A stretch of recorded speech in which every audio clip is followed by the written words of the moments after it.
Julia Branson. I live in Upper Warren Avenue, 5 doors away from the site. I agree that a school needs to be built in the area. My son, who's now in his late 20s, went into a class of 38 in Caversham Primary School 25 years ago. And so we had to move him. We were fortunate that we could afford to move him to a different school. Not everybody can do that.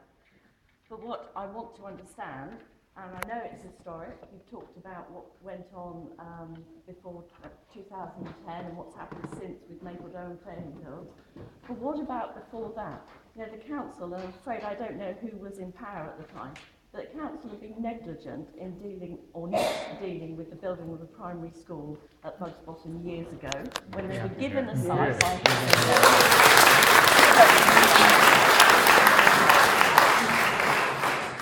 They were given the site, and I also understand that each resident on Bugs Bottom was paid £1,500 each for the pleasure as well, and the school wasn't built.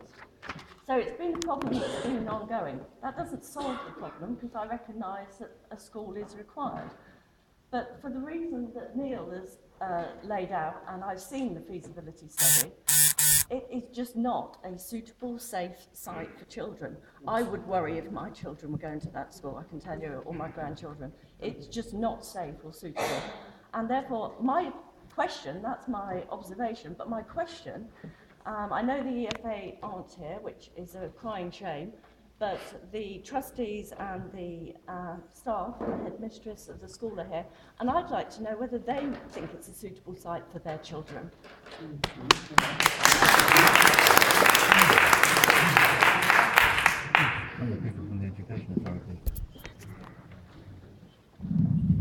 Evening, everybody. Clearly, the name of the heights for the school wasn't thought of when they took me on board. I'm sure you can hear me at the back. Thank you all for coming. I stood up next to Dan just a moment ago in support of Dan, and I would like to say something before I sort of try to answer some of the points that you've put forward.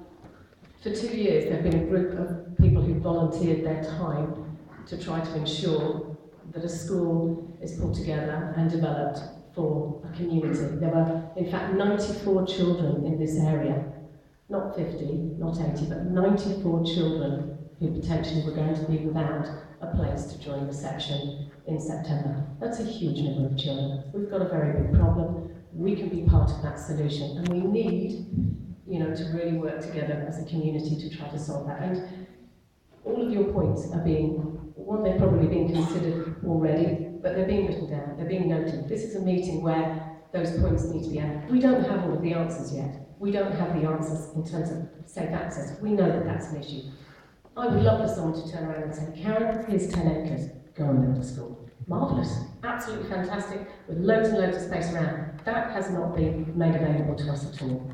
But we have 70 children, up to 70 children, who are going to be starting on our temporary location in September in Gosbrook Road. We've had to compromise and be out of catchment there. We're going to be there for up to 2 years. By the time we do move to a permanent location, we will have 170 children. Now, yes, there are concerns. We don't have the answers. I'm not going to stand here and give you an answer to every single one of your points that you've raised that are very valid, because we don't have the answers. This is why this is the next stage of a journey for the trustees. This is the starting point of us listening to people's views and saying and following due process, due consultation to actually try to iron out some of those issues and concerns and move forward. But I'm not going to stand here and say, yes, this can happen, no, that can't happen. It is, in my view, and we have been informed by the EFA as well, that it is a viable option. It's a very small option. I would like it to be bigger. It's not. No, it's not. That is what. So you're happy with it, are you? I'm not going to be drawn on those kind of things. Question everyone else has to ask. If you've got no answers, don't stand up. I think that's actually uncalled for. And I am actually very passionate about the education of children. I'd like to call in now. There's a lady written there, the lady and